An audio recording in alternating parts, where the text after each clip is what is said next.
Friends, आज हम बात करने वाले हैं 2023 में रिलीज टीवी सीरीज बर्लिन, जिसके आखिरी 4 एपिसोड यानी कि एपिसोड 5 से एपिसोड 8 आज के वीडियो में एक्सप्लेन करूंगा। और पहले 4 एपिसोड का वीडियो मैंने पहले ही इस चैनल पर अपलोड कर रखा है, जिसका लिंक आपको वीडियो की डिस्क्रिप्शन बॉक्स में मिल जाएगा। अगर आपने अभी तक वो वीडियो नहीं देखी है तो उन्हें देख लें ताकि पूरी कहानी आपको समझ में आ सके। अब बिना समय गवाए हम शुरू करते हैं वीडियो। लास्ट एपिसोड में हमने देखा कि ब्रूस और कायला, एक कंपनी जो कि गाड़ियों को किराए पर देती है, उसके ऑफिस में रात में चोरी से जाते हैं और कंप्यूटर से ब्रूस की फाइल डिलीट करना चाहती है, लेकिन तभी वहाँ गार्ड्स आ जाते हैं। तो कैला उनसे बात करती है, बोलती है मैंने आज ही ज्वाइन किया और मैं जल्दी आ गई क्योंकि बहुत सारे काम पेंडिंग है। लेकिन तभी गार्ड ब्रूस को कंप्यूटर टेबल के नीचे छुपा हुआ देख लेता है, तो गार्ड उन पर गन पॉइंट करता है। तो कैला बोलती है गोली मत चलाना प्लीज, ये मेरा बॉयफ्रेंड है और हम दोनों यहाँ कुछ टाइम स्पेंड करने आए थे, लेकिन हमें नहीं पता था कि आप लोग भी यहाँ पर होंगे और आप तो जानते हो पेरिस के होटलों का रेट कितना महंगा है। तो सिक्योरिटी गार्ड बोलता है तुम्हारा नाम क्या है, अपनी आईडी दिखाओ, जल्दी करो। लेकिन तभी ब्रूस एक लोहे का टुकड़ा गार्ड के ऊपर फेंक कर मारता है और उसकी गन कैला के पास आकर गिरती है। कैला गन उठाती है और बोलती है अपने घुटनों पर बैठ जाओ। वो दोनों उन गार्ड से पैसे छीनते हैं और वहाँ से भाग निकलते हैं ताकि उन लोगों को चोरी का केस लगे। दूसरी तरफ कैमरॉन और रॉय होटल से बाहर जाते हैं और वे क्लब में जाकर डांस करना चाहते हैं, लेकिन गार्ड्स उनको रोक देते हैं। कहते हैं आपके पास ड्रेस कोड नहीं है क्योंकि आज का ड्रेस कोड है रेड कलर, जो कि आपने नहीं पहना है, इसलिए गार्ड्स उन्हें अंदर नहीं जानते। तो रॉय एक कार चुराने का प्लान बनाता, उन चुराए हुए हारों में से एक हार अपने पास लेकर आता और पहन लेती है और फिर बोलती है किसी को एक रात में इतना महंगा हार पहनने का मौका नहीं। रॉय बोलता है तुम्हें इसे यहाँ नहीं लाना चाहिए। तो बोलती है कि तुम चिंता मत करो, मैं डेमियन को बता दूंगी कि जल्दीबाजी में ये मेरे जेब में रह गया था और बात खत्म हो। रॉय और कैमरॉन एक कार चुरा लेते हैं। वो दोनों एक ऐसी जगह पे जाते हैं जहाँ लोग रेसिंग करते हैं। फिर रॉय एक लड़के से बात करता है और कहता है कि मुझे रेस लगानी। पहले तो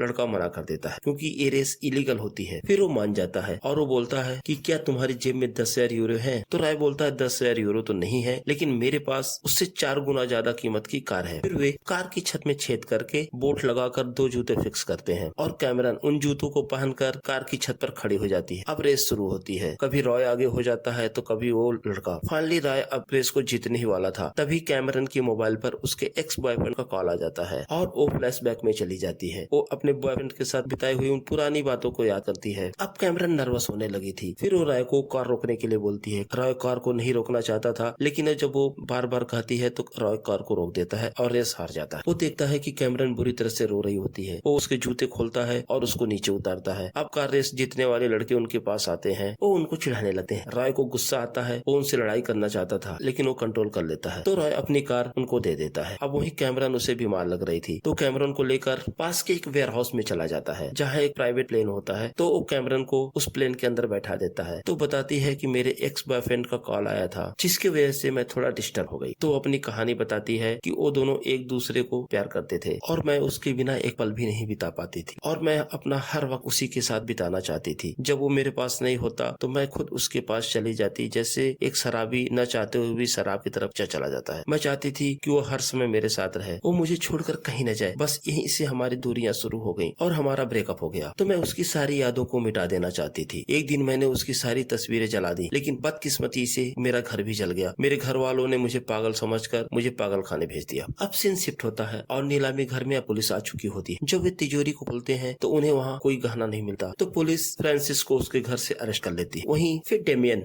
बर्लिन को कॉल करके बताता है कि फ्रांसिस को पुलिस ने उसके घर से अरेस्ट कर लिया और इधर प्लान के हिसाब से ब्रूस और कैला होटल से बाहर निकलते हैं और एक स्पेन जाने वाली बस में बैठ जाते हैं। वो अपने साथ 3 गहनों के डब्बे भी ले जाते हैं और दूसरी तरफ रॉय और कैमरॉन वो भी अपने प्लान के हिसाब से होटल से निकलते हैं और उस वैन को लेने जाते हैं जो वो लोग स्पेन से लेकर आए थे। और अब रॉय, कैमरॉन और डेमियन एक परिवार बन जाते हैं जहाँ डेमियन उनका बाप बन जाता है और वे अपने साथ बाकी गहनों को लेकर उस वैन से स्पेन के लिए निकल पड़ते हैं। और बर्लिन की जिम्मेदारी होती है कि चोरी में जो भी कंप्यूटर, लैपटॉप, टेलीस्कोप और भी सामान यूज किए गए उन सबको पैक करके एक शिपिंग कंपनी द्वारा ऑस्ट्रेलिया भेज देगा और उसके बाद वो भी होटल से निकल जाएगा। वहीं दूसरी तरफ कैमिल जब घर पहुंचती है तो देखती है उसके घर के बाहर कई सारे पुलिस वाले खड़े होते हैं। जब वो घर के अंदर जाती है तो देखती है कि उसके घर की तलाशी चल रही होती है। एक पुलिस ऑफिसर जिसका नाम मारिया है वो आती है और बताती है कि मेरे पास सर्च वारंट है। अब मारिया पुलिस स्टेशन जाती है और मारिया फ्रांसिस से बोलती है कि कल रात तुम कहाँ थे? फ्रांसिस बोलता है कि मैंने आप पहले ही बता दिया, मैंने 2 नींद की गोलियां खाई और पूरी रात सो रहा था। तो मारिया बोलती है कि आपको नींद में चलने की बीमारी है क्या? क्योंकि रात में 1:05 पर आप पार्किंग लॉट में गए थे और मैंने सीसीटीवी फुटेज चेक किए तो मैंने देखा आपकी कार नेशनल हाईवे 13 की तरफ जाते हुए देखी गई और मैंने आपका मोबाइल फोन भी ट्रैक किया, वो भी अलग अलग मोबाइल टावर से, वो भी उन्हीं उन्हीं रास्तों पे जाता हुआ दिखा जहाँ आपका फार्म हाउस है। और ये देखिए हमारी फॉरेंसिक टीम को क्या मिला, आपके फार्म हाउस पर उस ज्वेलरी के धागे और कुछ जले हुए टुकड़े। वहीं आपके सोफे के बीच से हमें एक डायमंड का टुकड़ा भी मिला जो शायद जल्दीबाजी में आपसे वहाँ छूट गया होगा। आप अभी भी यही कहेंगे कि कल रात आप घोड़े बेचकर सो रहे थे। दूसरी तरफ बर्लिन उन सब सामान को एक बॉक्स में पैक कर रहा होता है, लेकिन तभी उसे कैमिला का कॉल आ जाता है। वो उसे अपने घर बुलाती है और बताती है मेरे हस्बैंड की नीलामी घर से करीब 44 मिलियन की गहने चोरी हो गए हैं और ये मामला काफी सीरियस है। उन्हें अरेस्ट कर लिया गया है और उन पर चोरी का इल्जाम लगाया गया है और पुलिस को हमारे फार्म हाउस से कुछ सबूत भी मिले। बर्लिन पूछता है कि आपके हस्बैंड को पैसों की दिक्कत थी या किसी गलत आदमी के साथ उठना बैठना था, क्या वो घर से बाहर जाया करते थे? तो हाँ, वो कई दिनों तक घर से बाहर रहते थे क्योंकि उनका काम ही ऐसा है। फिर कैमिला बोलती है कि जो इंसान अपनी फैमिली स्टार्ट करना चाहता था, क्या वो इतनी बड़ी बेवकूफी करेगा और चोरी का सामान अपने घर पर रखेगा? उसे विश्वास नहीं होता कि उसका पति चोरी करेगा। अब सीन शिफ्ट होता है और हम देखते हैं मारिया फ्रांसिस से बात करती है। वो बोलती है कि तुम्हारे खिलाफ हमारे पास बहुत सारे सबूत हैं जिसके आधार पर तुम्हें कम से कम 15 साल की सजा हो सकती है, लेकिन अगर तुम हमारा साथ दो तो सजा कम भी हो सकती है क्योंकि हमें तुम्हारे बाकी साथियों को देश छोड़ने से पहले ही पकड़ना है। तो फ्रांसिस बोलता है कि मैं तहे दिल से आपकी मदद करना चाहता हूँ, लेकिन मुझे पहले ये समझाइए कि आखिर यहाँ चल क्या रहा है। फिर मारिया थोड़ा गुस्से में आती है, बोलती है अच्छा पहले मैं कोर्ट जाकर तुम्हारी कस्टडी में रखने के ऑर्डर ले आती हूँ और फिर तुम्हारी प्रॉपर्टी और बैंक के सारे अकाउंट ब्लॉक करती हूँ और बोलती है अब तुम्हारी वजह से हमें सर्च ऑपरेशन शुरू करना पड़ेगा, लेकिन मैं तुमसे वादा करती हूँ कि तुम्हारे साथी इस देश की सरहद से बाहर नहीं जा पाएंगे। और इधर रॉय, कैमरॉन और डेमियन अपनी वैन से स्पेन की तरफ बढ़ रहे होते हैं। तभी उन्हें रास्ते में एक पुलिस चेक पोस्ट दिखती है। तो डेमियन उनसे बोलता है कि हम यहाँ सिर्फ घूमने आए थे और अब हम वापस स्पेन जा रहे हैं। पुलिस वाला गाड़ी का दरवाजा खोलने के लिए कहता है। कैमरन दरवाजा खोल देती है। पुलिस वाला अंदर जाकर चेकिंग करने लगता है तो उसे वहाँ पर अस्थियों का एक मटका मिलता है। तो बताते हैं कि ये अस्थियां मेरी माँ की हैं और ये टूर उनके लिए श्रद्धांजलि है क्योंकि पेरिस मेरी माँ की फेवरेट जगह थी और इसलिए हम लोग यहाँ घूमने आए हैं। और जब पुलिस वाले अस्थियों को लेकर ट्रेवल करने से मना करते हैं, कैमरन अस्थियों का मटका लेकर वहाँ से बाहर भाग जाती है। वो पुलिस वाले उसका पीछा करते हैं और हवा में फायर भी करते हैं। तो कैमरन एक जगह जाकर रुक जाती है। पुलिस वाले उसको घेर लेते हैं, उसके हाथ से मटकी छीनते हैं जिस दौरान वो राख जमीन पर गिर जाती है। उनके इमोशंस को देखकर पुलिस वाले बोलते हैं अच्छा ठीक है, जल्दी से यहाँ से निकल जाओ। और इस तरह से वे सब जाते हैं। अब डेमियन कैला को कॉल करता है और कहता है कि पुलिस हर बाहर जाने वाले रास्ते पर चेकिंग कर रही है, बेहतर होगा कि हम कहीं छुप जाएं। तुम लोग अगले बस स्टॉप पर उतर जाना और जंगल के अंदर चले जाना और कोशिश करना कि सड़क से दूर रहो। अब ब्रूस और कैला बस से उतरकर जंगल की तरफ जाने लगते हैं और दूसरी तरफ डेमियन, रॉय और कैमरन गाड़ी को एक कैंप में लगाते हैं और वे गाड़ी को ऐसी जगह खड़ी करते हैं जहाँ ठीक नीचे सीवर लाइन का ढक्कन होता है ताकि कोई प्रॉब्लम आने पे वो सीवर लाइन के रास्ते भाग सके। अब रॉय गाड़ी के सब तरफ कैमरे लगाता है और वहीं कैमरन गाड़ी के अंदर कुछ रोबोटिक सिस्टम करती है। अब रॉय बर्लिन को कॉल करता है और उससे बताता है कि पुलिस की नाकाबंदी के कारण हम सब ने 3 दिनों तक एक कैंप में रहने का प्लान बनाया है। और रॉय बताता है कि मुझसे एक गलती हुई, मैंने एक हार खो दिया। वो बताता है कि मैंने कार चुराई और उससे कार रेस खेली और कार रेस में हम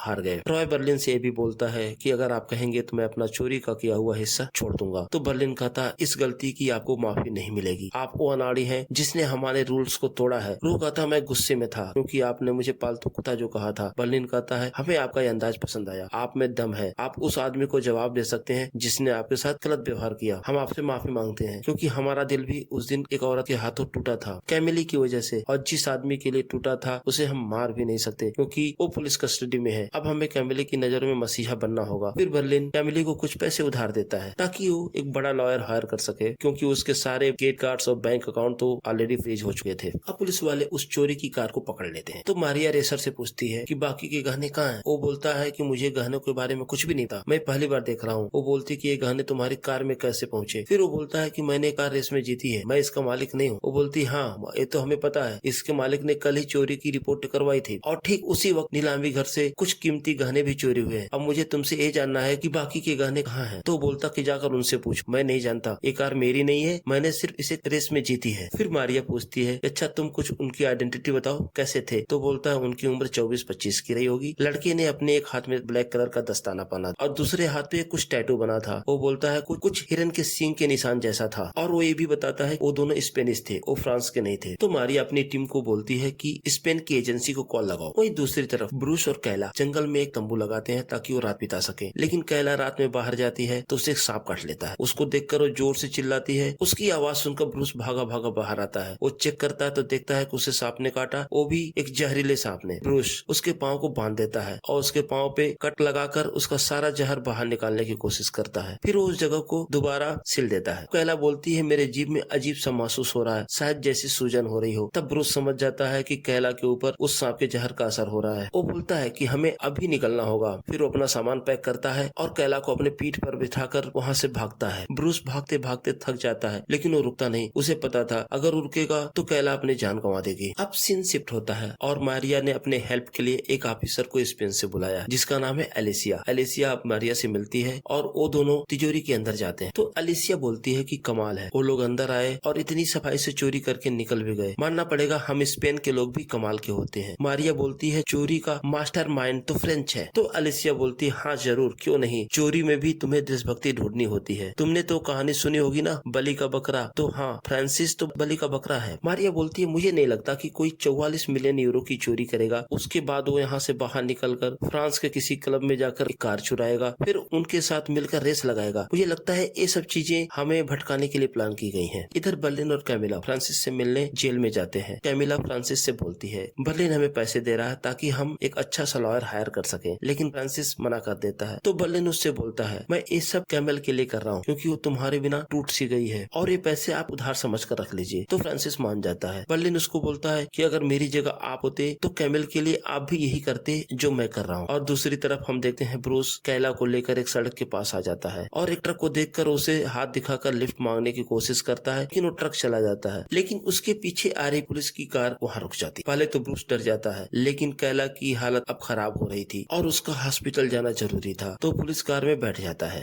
और वहीं हम राया और कैमरन को देखते हैं जो एक झील के पास मछली पकड़ रहे होते हैं और वो दोनों वहाँ पर अपने पास्ट के बारे में बात करते हैं। अब रॉय कैमरन को किस करने के लिए जाता है तो कैमरन उसे रोक देती है। वो पुलिस वाला जो उन्हें रास्ते में चेक पॉइंट पर मिला था उन्हें दूरबीन से देखता है और कहता है कि कल तक तो एक दूसरे को भाई बहन बोल रहे थे, अब यहाँ बैठकर रोमांस कर रहे हैं। तो राय वहाँ से उठता है और जाने लगता है और वो अपनी हथेली को अपने चेहरे पे रखता है, जिससे उसके हाथ का बना हुआ टैटू पुलिस वालों को दिख जाता है। वहीं दूसरी तरफ हम देखते हैं एलिसिया और मारिया आपस में बात करते हैं। तो एलिसिया बोलती है कि उसके हाथ का टैटू ही हमारे काम आ सकता है। फिर एलिसिया स्पेन कॉल करती है और बोलती है कि स्पेन की क्रिमिनल इंटेलिजेंस यूनिट से बात करनी है। तो उसकी बात रिक्वल से होती है। एलिसिया उससे बोलती है कि यहाँ 44 मिलियन यूरो के गहनों की चोरी हुई है और मुझे शक है कि वह स्पेनिश है। फिर रिक्वल कहती है कि मैं पहले फ्लाइट से वहाँ आ रही हूँ। अब ब्रूस और कैला पुलिस कार से हॉस्पिटल पहुँच जाते हैं। जब वो कैला को स्ट्रेचर पर लिटाते हैं तभी उसके पॉकेट से गन की मैगजीन नीचे गिर जाती है और उसे एक पुलिस वाला देख लेता है। वो पुलिस वाला कुछ करता इसके पहले ब्रूस उसकी गन निकालकर उस पर ही तान देता है। फिर ब्रूस उन दोनों पुलिस वालों को उनकी ही कार में बैठा देता है और पीछे से गन पॉइंट करके बैठ जाता है। सीन शिफ्ट होता है और हम देखते हैं रॉय अपनी वैन में वापस आ जाता है। तो डेमियन उससे पूछता है कहाँ गए थे। तो रॉय बोलता है कि मैं मछली पकड़ने गया था। डेमियन बोलता है कि यहाँ कुछ पुलिस वाले आए थे, वही जो हमें चेक पॉइंट पर मिले थे। रॉय बोलता है कि मुझे आपसे कुछ बात करनी थी। वो बोलता है कि चोरी का एक हार मेरे पास रह गया था, उसे मैं कार रेस में हार गया। ये बात बताने के लिए मैंने बर्लिन को पेरिस में कॉल किया था। तो डेमियन बोलता है कि बर्लिन अभी भी पेरिस में है। तो बोलता है हाँ। फिर डेमियन बर्लिन को कॉल करता है तो पूछता है तुम पेरिस में अब तक क्या कर रहे हो। बर्लिन की बातें सुनकर डेमियन परेशान हो जाता है क्योंकि बर्लिन दीवानों जैसी बातें कर रहा था। अगर बर्लिन पेरिस में और कुछ दिन रहा तो उसके पकड़े जाने का डर था। डेमियन कहता है देखो तुम वहीं रुको, मैं तुम्हें लेने आ रहा हूँ। तो डेमियन राय को बोलता है कि मैं बर्लिन को लेने जा रहा हूँ, तुम और कैमरॉन यहाँ सारे के सारे फिंगरप्रिंट्स मिटाओ। अब डेमियन बाइक से निकल जाता है और इधर इक्वल भी पेरिस पहुंच जाती है और मारिया एलिसिया से मिलती है तो पूछती है कि क्या हमने उनके स्केच और टैटू फोटो सारे पुलिस स्टेशन भिजवा दिए। मारिया बोलती है नहीं। तो रैकल बोलती है हमें भेजना होगा क्योंकि हम तीनों के अलावा जब पूरा फ्रांस उन चोरों को ढूंढेगा तो शायद हम जल्दी पकड़ लेंगे। अब उनके फोटोग्राफ्स की कॉपी सारे पुलिस स्टेशन में भेज दी जाती है। वहीं कैमिली की पड़ोसन उससे मिलने आती है तो फ्रांसिस के बारे में पूछती है और बोलती है मैं सोच भी नहीं सकती कि इतने सीधे साधे आदमी को कौन फंसा सकता है। तो बोलती है कि फिल्मों में ऐसे दुश्मन तो आशिक ही होते हैं। अब कैमिली उसकी बातें पर ध्यान देती है। वो बर्लिन के बारे में सोचती है। फिर वो जाकर बर्लिन से मिलती है और उसके पॉकेट से उसके रूम की चुरा लेती है। अब इधर डेमियन बर्लिन से मिलता है और कहता है कि मैं तुम्हें लेने आया हूँ। फिर वो दोनों बैठकर आपस में गप्पे लड़ाते हैं और ड्रिंक करते हैं। और दूसरी तरफ रॉय और कैमरन अपनी वैन के अंदर अलग अलग लोगों के बाल रख रहे थे ताकि पुलिस वालों को बहुत सारे लोगों को डीएनए मिले और उन्हें एक्चुअल सबूत ना मिल पाए। वही सीन शिफ्ट होता है। हम देखते हैं ब्रूस उन पुलिस वालों को बोलता है कि अपने साथियों को फोन करो और पूछो कि उस लड़की की तबीयत कैसी है। तो उसे फोन पर पता चलता है कि अब कैला खतरे से बाहर है और 5 मिनट बाद ही उसको जनरल वार्ड में शिफ्ट कर दिया जाएगा। इधर रॉय और कैमरन के स्केच फोटोज आसपास के पुलिस में पहुंच जाते हैं। अब वे पुलिस वाले जिन्होंने रॉय को मछली पकड़ते हुए देखा था उन्हें पहचान लेते हैं और मारिया को इन्फॉर्म कर देते हैं। मारिया और एलिसिया अपनी पूरी टीम के साथ वैन को घेर लेते हैं और इधर रॉय और कैमरन अपनी वैन में बातें कर रहे होते हैं। तो रॉय कैमरन को बोलता है कि वो उससे प्यार करता है, लेकिन कैमरन उसकी बातों का कोई जवाब नहीं देती। वो वहाँ से उठकर वैन के बाहर की तरफ देखने लगती है। शायद उसे रॉय की बात पसंद नहीं आई। तो कैमरन देखती है कि बाहर कोई नहीं दिख रहा है। कोई बात रॉय को बताती है तो रॉय बोलता है इसका मतलब पुलिस आ चुकी है। अब पुलिस वाले धीरे धीरे उस वैन की तरफ बढ़ते हैं। तभी वैन के अंदर से फायरिंग शुरू हो जाती है और पुलिस वाले भी जवाब में फायरिंग करते हैं, लेकिन कमिश्नर मारिया फायरिंग रुकवा देती है। वहीं हम देखते हैं कि वैन के अंदर रॉय और कैमरन नहीं थे, वहाँ दो रोबोट थे। एक के हाथ में गन थी और दूसरे के हाथ में एक लाउड स्पीकर था और रॉय और कैमरन उस सीवर लाइन के रास्ते भागते हैं। अब मारिया बोलती है कि अपने गन फेंक दो और बाहर आ जाओ। तो रॉय अपना कंट्रोलर डिवाइस ऑन करता है और कहता है ना ही हथियार रखेंगे और ना बाहर आएंगे। तुम्हें गहने चाहिए तो अंदर आकर ले लो, हमारे पास कोई गहने नहीं है, लेकिन अगर तुम सचमुच चाहती हो कि गहने तुम्हें मिले तो हमारी दो शर्तें हैं, तुम्हें माननी पड़ेंगी। तो मारिया पूछती है कौन सी शर्तें? तो रॉय कहता है मुझे 5 मिनट दो, मैं सोचकर बताता हूँ। रॉय को तो बस थोड़ा समय चाहिए था ताकि वो इसी बहाने पुलिस वालों को उलझा के रखे और जितनी दूरी हो सके वो भाग सके। वहीं दूसरी तरफ ब्रूस पुलिस कार को हॉस्पिटल के अंदर ले जाता है और लाउड स्पीकर से अनाउंस करता है कि जल्दी से कॉरिडोर खाली करो, ये इमरजेंसी है। तभी उसे वहाँ कैला दिखती है। वो कैला को कार में बैठा देता है और उसे गन देता है। वो बोलता है ये गन इन पुलिस वालों पे पॉइंट करके रखो। वहीं ब्रूस हॉस्पिटल से कुछ बेहोश करने वाले इंजेक्शन ले लेता है और कार में बैठकर वहाँ से निकल जाता है। और इधर जब 5 मिनट से ज्यादा टाइम हो जाता है तो मारिया दोबारा बोलती है कि अब 5 मिनट से भी ज्यादा हो चुका है। तो रॉय कहता है कि ठीक है मैं तुम्हें बताता हूँ आधे गहने कहाँ हैं। वो बताता है कि पेरिस की 33 मैक्सिमम के मेल बॉक्स में पड़े हैं, पहले उन्हें बरामद कर लो फिर बात करेंगे। तो मारिया अपने लोगों को उस एड्रेस पे भेजती है, लेकिन एलेसिया उससे बोलती है कि मैंने गौर किया कि उसका लाउड स्पीकर एक ही जगह से और एक ही स्पीड से अंदर आता है और जाता है। अब एलेसिया उस वैन के अंदर जाती है तो देखती है वो वैन खाली थी, वहाँ बस 2 रोबोटिक सिस्टम ही लगे थे। अब एलेसिया को उस सीवर लाइन का रास्ता दिख जाता है तो कुछ पुलिस वाले उस सीवर लाइन में उतरते हैं, लेकिन रॉय और कैमरन उस सीवर लाइन से बाहर आ जाते हैं। वो जहाँ बाहर आते हैं वो एक ट्रांसपोर्ट कंपनी थी जहाँ कुछ ट्रक्स खड़े होते हैं। तो रॉय कैमरन को बोलता है कि सामने वाली स्टोर से जाओ और कारपेट चिपकाने वाले ग्लू गन लेकर आना, लेकिन तुम किसी से कुछ भी बात मत करना। वहीं मारिया को फॉरेंसिक टीम से कॉल आता है तो फॉरेंसिक हेड उसको बताता है कि फ्रांसिस के घर में हमें कई जगहों पर 9 mm के छेद मिले हैं। ऐसा लगता है कि उसमें बहुत ही चालाकी से कैमरे छुपाए गए हों जिनकी साइज 9 mm है। तो मारिया कहती है कि तुम क्या कहना चाहते हो? तो बोलता कि जो हमारे पास रिपोर्ट है उसके हिसाब से फ्रांसिस के घर में बहुत सारे कैमरे लगाए गए थे उसको मॉनिटर करने के लिए। तो मारिया बोलती है अगर वो लोग फ्रांसिस को मॉनिटर कर रहे थे इसका मतलब फ्रांसिस मास्टरमाइंड नहीं है। वहीं एलेसिया बोलती है कि मैंने इसमें में अपनी टीम से चेक करवाया तो बोलते हैं कि मार्केट में एक ही कैमरा है जो 9 mm का है जिसमें वीडियो ऑडियो दोनों कैप्चर होता है और उसकी फ्रीक्वेंसी मैक्सिमम 350 मीटर तक होती है। इसका मतलब वो लोग फ्रांसिस के घर के सामने वाले होटल में रुके होंगे जहाँ से वो फ्रांसिस को मॉनिटर कर रहे थे और वो होटल ऐसे काम के लिए बिल्कुल परफेक्ट है क्योंकि वहाँ कोई रोक टोक नहीं है, लेकिन हाँ वहाँ CCTV कैमरे लगे हैं। और इधर हम देखते हैं रॉय और कैमरन उस ट्रक के ऊपर चढ़ जाते हैं और कारपेट को काट लेते हैं और कारपेट के अंदर घुसकर उसको चिपका देते हैं। अब पुलिस वाले भी उस सीवर लाइन से बाहर आ जाते हैं और वो सब तरफ चेक करते हैं। फिर वो ड्राइवर को गाड़ी को खोलने के लिए बोलते हैं। वो ट्रक को पीछे वाला हिस्सा खोल देता है, वो खाली होता है जहाँ रॉय और कैमरन ऊपर आराम से छिपे होते हैं। फिर वो पुलिस वाला ऊपर भी जाकर चेक करता है लेकिन उसे वहाँ भी कुछ नहीं दिखता। अब पुलिस वाले उस ट्रक को जाने देते हैं तो वो ट्रक रॉय और कैमरन को लेके वहाँ से निकल जाती। इधर कैमिल बर्लिन के रूम में जाती है तो देखती है उसके रूम के अंदर बहुत सारा सेटअप लगा हुआ था और सारे टेलीस्कोप उसके कमरे की तरफ पॉइंट करके रखे थे। इसका मतलब बर्लिन काफी दिनों से उसके घर को मॉनिटर कर रहा था। वहीं उसे उसके नीलामी घर का एक मॉडल भी मिलता है और उन सारे गहनों के फोटोग्राफ्स और उसके हस्बैंड का फोटोग्राफ्स उसे वहाँ मिलता है। अब कैमिलिया अपने किए पे बहुत पछताती है। बिना वो सोचे समझे एक आदमी से प्यार किया जिसने उसके पति के नीलामी घर से गहने चोरी कर लिए। अब कैमिलिया अपने घर वापस जाती है और अपने फ्रेंड को बताती है कि बर्लिन ही चोर है और वो पुलिस स्टेशन कॉल करती है और बोलती है मुझे मारिया से बात करना है। तो पुलिस वाला बोलता है 1 मिनट होल्ड करो मैं कनेक्ट करता हूँ। लेकिन तब कैमिलिया की नजर उस बॉक्स पे पड़ती है जिसके अंदर उसके हस्बैंड के सामान। तो कैमिल उस बॉक्स को खोलती है तो देखती है कि उस बॉक्स के अंदर एक लेटर था जो कि किसी सोफिया नाम की औरत ने लिखा था। उसे फोटोग्राफ्स मिलते हैं। उसका हस्बैंड उस सोफिया के साथ होता है और साथ में उन्हें एक बच्चा भी होता है। वो समझ जाती है कि उसके हस्बैंड ने उसे धोखा दिया, उसने एक और शादी की जिससे उसे बच्चा भी है लेकिन आज तक उसे बताया नहीं। अब कैमिल को डबल झटका लगता है, एक तो बर्लिन ने उसे धोखा दिया, दूसरा उसके हस्बैंड ने भी। वहीं कमिश्नर मारिया कॉल पर आ जाती है लेकिन कैमिलिया उससे कोई बात नहीं करती और फोन कट कर देती। अब बर्लिन को पता चलता है कि उसके जेब से रूम की गायब है तो रिसेप्शन पे जाता है, एक और एक्स्ट्रा की लेता है। तो बर्लिन डेमियन से बोलता है कि यहाँ पुलिस कभी भी आ सकती है, हमारे पास 10 मिनट है और जितनी जल्दी हो सके रूम को क्लीन करे और यहाँ से निकले। अब बर्लिन घर के सारे सामान जैसे कंप्यूटर, मॉनिटर, टेलीस्कोप सबको एक बड़े से टब में डालता है और दूसरी तरफ डेमियन उस घर की सफाई करता है, फिंगरप्रिंट्स मिटाता है और घर में जगह जगह दूसरों के बाल बिखेरता है ताकि फॉरेंसिक टीम को गुमराह कर सके। वहीं बर्लिन अब उस टब में ढेर सारा केमिकल डाल देता है जिससे वो सारे के सारे डिवाइसेस गल जाते हैं। और इधर ब्रूस और कैला पुलिस कार को लेकर एक झील के किनारे पहुंच जाते हैं। फिर उन दोनों पुलिस वालों के मुंह पे टेप लगाकर उनको एक बोट के अंदर ले जाते हैं। वहाँ ले जाकर उनके हाथ हथकड़ियों से बांध देते हैं। फिर ब्रूस उनको बेहोशी का इंजेक्शन लगाता है और वहीं कैला पुलिस वालों से थैंक यू बोलती है आपने हमारी जान बचाई और आप लोगों को यहाँ कोई न कोई आकर तो बचा ही लेगा। कैला पुलिस कार को उसी झील में डुबो देती है और वहीं वो एक बोट चुराते हैं और वो दोनों वहाँ से निकल जाते हैं। अब सीन शिफ्ट होता है और हम देखते हैं पुलिस उस होटल में पहुंच जाती है। तो बर्लिन कैला को कॉल करता है और कहता है होटल के सीसीटीवी कैमरा के सारे फुटेज डिलीट करने होंगे। तो कैला बोलती है मैं अभी नहीं कर सकती क्योंकि हम अभी बोट पर हैं और पुलिस से भाग रहे हैं। तो बर्लिन बोलता है कि अगर आपने ये काम 4 मिनट में नहीं किया तो हम सब पकड़े जाएंगे। अब कैला अपना लैपटॉप ऑन करती है और कोशिश करती है लेकिन वहाँ पर नेटवर्क रेंज न होने की वजह से वो सर्वर से कनेक्ट नहीं कर पाती। फिर ब्रूस बोट को तेजी से चलाता है और उसे उस घाटी से बाहर ले जाता है। घाटी से बाहर आते ही कैला को नेटवर्क मिल जाता है और वो सीसीटीवी को हैक करके सारे फुटेज हार्ड ड्राइव से डिलीट कर देती है। और इधर पुलिस वाले होटल के रिसेप्शन पे पूछताछ करते हैं। वो बोलते हैं कि कुछ स्पेनिश लोग यहाँ पे रह रहे थे, हो सकता है एक हफ्ते से या उससे भी ज्यादा टाइम से। उनके पास वो स्क्रैच होते हैं। रिसेप्शनिस्ट कैमरन के फोटोग्राफ को पहचान लेती है। बोलती है ये लड़की रूम नंबर 313 में रह रही थी। तो वहीं होटल का एक स्टॉप आता है और पुलिस वालों को बताता है कि ये लोग यहाँ 17 दिनों से रह रहे थे, जिनमें से 5 लोगों ने कुछ दिन पहले चेकआउट किया लेकिन उनमें से एक आज वापस आ गया है और वो इस वक्त अपने कमरे में है। और वो भी बताता कि वो गेस्ट काफी अजीब है, उसने आज तक ना तो किसी को अपने कमरे में घुसने दिया ना सफाई करने दी। और वो बताता है कि उसका कमरा नंबर 505 है। अब एलिसिया बोलती है कि सारे एग्जिस्ट को बंद कर दो। वहीं रिकॉल सीसीटीवी रूम में जाती है और कैमरे को मॉनिटर करती है लेकिन कैला अब उन सब सीसीटीवी कैमरों को बंद कर देती है। अब बर्लिन और डेमियन अपने रूम से निकलते हैं और स्टोर रूम में घुस जाते हैं और वो दोनों लॉन्ड्री पाइप के रास्ते होते हुए बाहर निकल जाते हैं। वो बाहर जाते हैं, अपना ड्रेस चेंज करते हैं और फिर एक कार लेकर वो होटल से निकल जाते हैं। जब पुलिस वाले उस कमरे में पहुंचते हैं तो उनको कमरा खाली मिलता है, वहाँ कोई नहीं होता है। तो पुलिस वाले बोलते हैं होटल के सारे गेट को बंद करो लेकिन तब तक वो दोनों निकल चुके होते हैं। वहीं हम देखते हैं कैमिल की फ्रेंड बोलती है कि हम बर्लिन को पकड़वाने की धमकी देंगे और उसके बदले उससे 40% पैसे की डिमांड करेंगे। और इधर हम देखते हैं रॉय और कैमरन उस ट्रक से 400 मील की दूरी तय करके अब स्पेन की सीमा के पास पहुंच जाते हैं। तो ट्रक ड्राइवर एक जगह पे